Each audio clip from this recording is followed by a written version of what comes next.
छोटे से शहर में एक बहुत पुरानी चाय की दुकान थी जिसका नाम था गुप्ता टी स्टॉल।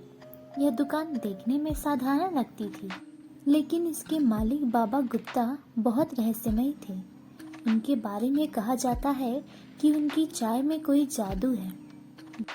12 साल का कबीर और उसकी 10 साल की बहन जोया इस दुकान के पास से रोज गुजरते थे। एक दिन बारिश हो रही थी तो वे इस दुकान में चाय पीने चले गए। जैसे ही उन्होंने चाय का पहला घूंट लिया, उन्हें अजीब सा महसूस हुआ।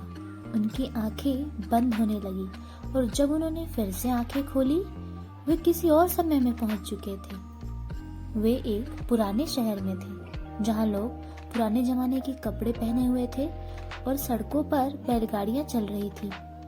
कबीर ने कहा, जोया, लगता है हम इतिहास में आ गए हैं। उन्होंने देखा कि राजा की सेना कहीं जा रही थी। वे एक बुढ़े आदमी के पास गए और पूछा, यह सब क्या हो रहा है? बुढ़े आदमी ने कहा, आज हमारे राजा का जन्मदिन है, इसलिए महल में बड़ा जश्न होने वाला है। जोया बहुत उत्साहित हो गई और बोली, चलो महल देखते हैं।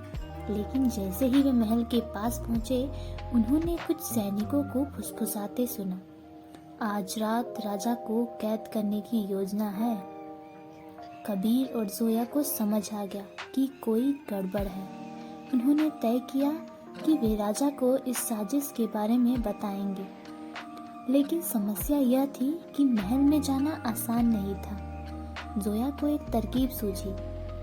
पास ही में एक ढेर सारे पकवानों से भरी गाड़ी जा रही थी। दोनों भाई बहन जल्दी से उसमें छुप गए और सीधे महल में पहुंच गए। जब वे राजा के पास पहुंचे तो पहरेदारों ने उन्हें रोका, लेकिन कबीर ने कहा, हमारे पास राजा के लिए एक बहुत बड़ा संदेश है। राजा के सामने पहुंचकर उन्होंने पूरी साजिश बता दी। राजा को तो पहले यकीन नहीं हुआ, लेकिन तभी एक जासूस ने आकर कहा, राजकुमार सत्यव्रत राजा के खिलाफ षड्यंत्र कर रहे हैं। राजा ने तुरंत अपने वफादारों को सैनिकों को बुलाया और षड्यंत्रकारियों को गिरफ्तार कर लिया।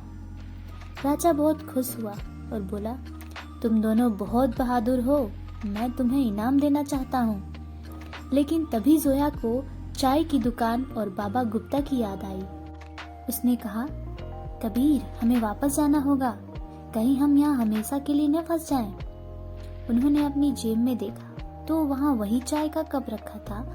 जैसे उन्होंने उसमें से बची हुई एक बूंद चाय पी, अचानक सब कुछ धुंधला हो गया और वे वापस गुप्ता टी स्टॉल में आ गए।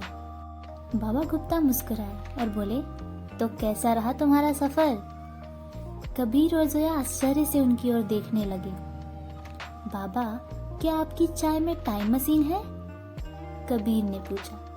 बाबा गुप्ता हंसकर बोले, शायद हाँ, शायद नहीं, लेकिन अगर तुम फिर से इतिहास में जाना चाहते हो तो बस मेरी चाय का एक और घूंट भर लेना।